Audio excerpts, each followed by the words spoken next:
warahmatullahi wabarakatuh. Salam sejahtera untuk kita semua.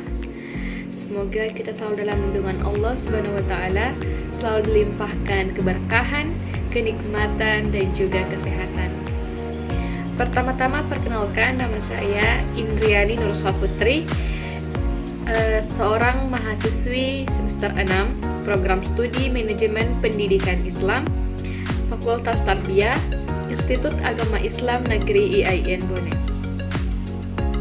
Nah, dalam video ini saya tidak sendirian, tetapi akan ditemani oleh dua anggota kelompok saya, yaitu Saudari Nurfadillah dan juga Elsa. Adapun tujuan kami membuat video ini untuk memenuhi tugas akhir mata kuliah Supervisi Pendidikan. Nah, adapun tema yang akan kita bawakan yaitu konsep penyusunan program pengawasan. Dalam materi ini kita akan membahas 4 submateri. Yang pertama, pengertian penyusunan program pengawasan. Yang kedua, tujuan dan sasaran penyusunan program pengawasan. Yang ketiga, prinsip-prinsip penyusunan program pengawasan. Dan yang keempat adalah prosedur penyusunan program pengawasan. Nah, tak perlu berlama-lama, kita langsung akan memasuki materi pertama yang akan dibawakan oleh saya sendiri.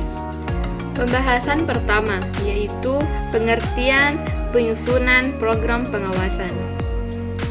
Kegiatan pengawasan sekolah selalu diawali dengan penyusunan program kerja yang dilandasi dengan hasil pengawasan di tahun sebelumnya. Dengan berpedoman pada program kerja yang disusun, dapat dilaksanakan kegiatan inti pengawasan yang meliputi penilaian, pembinaan, dan pemantauan di setiap komponen sistem pendidikan di sekolah yang dibina. Tahap berikutnya yaitu melakukan pengelolaan dan analisis data yang diperoleh berdasarkan hasil penilaian, pembinaan, dan pemantauan, yang selanjutnya dilakukan evaluasi pengawasan untuk mengetahui sejauh mana tingkat keberhasilan pengawas sekolah tersebut dalam meningkatkan kinerja dan kualitas pendidikan di sekolah yang dibinanya. Dapat ditarik kesimpulan bahwa pengertian penyusunan program pengawasan adalah kegiatan penyusunan rencana program pengawasan yang akan dilaksanakan oleh pengawas sekolah dalam kurun waktu satu periode tertentu. Agar pengawas sekolah dapat menjalankan tugasnya dengan baik, maka pengawas sekolah tersebut terlebih dahulu harus melakukan penyusunan program kerja yang terarah, yang jelas, dan berkesinambungan dengan program kerja yang telah dilaksanakan pada tahun sebelumnya. Pembahasan yang kedua yaitu tujuan dan sasaran penyusunan program pengawasan. Secara umum, tujuan pengawasan adalah untuk membantu, memperbaiki, dan meningkatkan pengelolaan pendidikan di sekolah. Dalam suatu program ada dua tujuan, yaitu tujuan ideal dan tujuan yang mungkin dapat dilaksanakan. Tujuan ideal itu merupakan ide-ide yang dicita-citakan sebagai sesuatu yang terbaik, sedangkan tujuan yang dapat dilaksanakan yaitu gambaran ideal yang sudah dibahas dan dikaji sebelumnya berdasarkan perkiraan kemampuan indikator keberhasilan yang dapat diselesaikan. Sedangkan sasaran atau target supervisi itu ada dua aspek. Yang pertama aspek administratif dan juga aspek edukatif atau profesional. Aspek edukatif atau profesional itu meliputi aspek kurikulum, proses belajar mengajar, aspek standar pendidikan, kemudian UTS, evaluasi, kegiatan ekstrakurikuler, dan sebagainya. Sedangkan aspek administratif itu meliputi administrasi sekolah, kesiswaan, kepegawaian, guru, laboratorium, dan sebagainya. Nah, itulah tadi pembahasan dari saya. Selanjutnya saya berikan kesempatan kepada teman saya untuk memaparkan materinya. Baiklah, saya atas nama Nur Fadila akan membahas tentang prinsip-prinsip penyusunan program pengawasan, di mana dalam rangka pelaksanaan tugas pokok dan fungsi pengawasan sekolah diperlukan serangkaian kegiatan yang terencana, terarah, serta berkesinambungan. Program pengawasan itu lebih dikenal dengan penjelasan atas pertanyaan, di mana teman-teman ketahui bahwa ada 5 huruf, yaitu 5 W tambah 1 H, di mana teman-teman ketahui bahwa itu W, mengapa kegiatan pengawasan itu dilakukan, what, apa tujuan dari sasaran pengawasan, siapa yang terlibat dalam pengawasan, when, kapan pengawasan itu dilakukan, dan yang terakhir itu how, bagaimana pengawasan dilakukan. Program kerja yang disusun hendaknya mengikuti ketentuan yang disingkat dengan SMART atau SMART.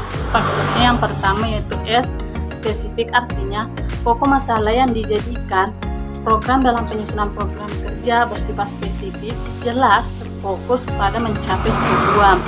Dan selanjutnya itu huruf M, yang dimana itu kata measurable, artinya program-program atau kegiatan-kegiatan yang dipilih dapat diukur pencapaiannya. Huruf ketiga yaitu A atau actionable, artinya program-program dan kegiatan-kegiatan selain dapat diukur juga dapat dicapai sesuai dengan berbagai kondisi. Selanjutnya itu huruf R, di mana dikatakan dengan realistis, artinya program kegiatan-kegiatan yang dipilih realitas, tidak mengada-ngada, sesuai dengan kebutuhan dan keadaan sekolah. Dan yang terakhir itu T atau time bound, di mana artinya di sini jelas target atau waktu pencapaian dalam setiap langkah kegiatan. Nah, adapun prinsip-prinsip dalam penyusunan program pengawasan antara lain yang pertama yaitu taat asas, di mana program pengawas sekolah pembelajar dilaksanakan sesuai dengan peraturan perundang-undangan yang berlaku, baik pelaksanaan di pusat, provinsi maupun kabupaten atau kota, baik yang terkait dengan pengelolaan kegiatan maupun pelaporan keuangan. Selanjutnya itu berbasis kompetensi, di mana program pengawas sekolah pembelajar merupakan upaya pemerintah dalam meningkatkan kompensasi pengawas sekolah, dan oleh karenanya program ini berpedoman pada standar kompetensi pengawas sekolah berdasarkan Permendiknas nomor 12 tahun 2007 tentang standar pengawas sekolah. Selanjutnya, prinsip yang ketiga yaitu terstandar, di mana pengelolaan program pengawas sekolah pembelajar harus memenuhi standar program yang meliputi pelaksanaan, kompetensi pengelola pembelajaran dan supervisor program, sarana dan prasarana, penilaian, soal ujian kompetensi, penyelenggaraan, waktu pelaksanaan, dan sertifikat. Dan yang prinsip keempat yaitu terencana, di mana program pengawasan sekolah pembelajar disusun berdasarkan hasil analisis kebutuhan serta dituangkan dalam skenario pembimbing secara jelas, sistematis, dan dengan mempertimbangkan keterjangkauan, keberterimaan, kejelasan fokus, keluasan terjadi mitra, dan kredibilitas hasil. Dan yang selanjutnya itu prinsip berkelanjutan, di mana di sini dilakukan secara terus-menerus selama masih ada dalam jabatan sebagai pengawas. Selanjutnya itu profesional, di mana profesional di sini program pengawas sekolah pembelajar dikelola oleh pihak-pihak yang memahami dan memiliki kemampuan kredibel serta berkomitmen dalam peningkatan kompetensi pengawas sekolah dan dengan menggunakan berbagai modalitas. Nah, prinsip selanjutnya yaitu transparan, karena proses pelaksanaan program pengawas sekolah itu dilakukan secara terbuka serta dapat diketahui semua pihak yang berkepentingan. Selanjutnya itu prinsip akuntabel, di mana proses dari hasil program pengawas itu sekolah dapat mempertanggungjawabkan kepada pemangku kepentingan pendidikan secara administratif, finansial, dan akademik. Kredibilitas dari pelaksanaan proses dari hasil program itu dapat dipercaya semua pihak. Dan yang selanjutnya itu berkeadilan, di mana di sini pengawas sekolah harus memiliki kesempatan yang sama untuk mengikuti program pengawas sekolah pembelajar sesuai dengan ketentuan. Nah, itulah beberapa prinsip-prinsip tentang program pengawasan sekolah. Dapat disimpulkan bahwa penyusunan program pengawas harus terencana mulai dari penetapan kegiatan yang dilakukan, tujuan dan sasaran kegiatan tersebut harus dilakukan, siapa terlibat dalam kegiatan tersebut. Itu harus berprinsip atau berpedoman kepada 9 prinsip yang saya sebutkan tadi, agar penyusunan program pengawasan itu lebih akurat. Perkenalkan, nama saya Elsa, perwakilan dari kelompok 4 akan membahas mengenai prosedur penyusunan program pengawasan. Nah, di sini prosedur program penyusunan pengawasan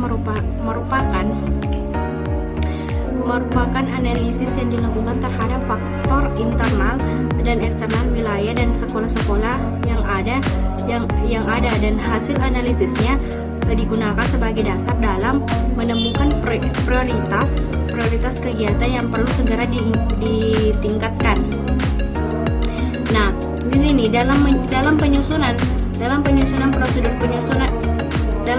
program pengawasan, seorang pengawas dapat memulai dengan melakukan analisis SWOT, yang dimana strength, weakness,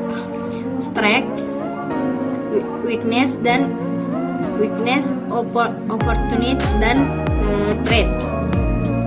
Dan dimaksud dengan SWOT di sini yaitu untuk menemukan kekuatan, kelemahan, peluang dan ancaman yang ada pada sekolah tersebut. Itulah tadi pemaparan materi dari kelompok kami tentang konsep penyusunan program pengawasan.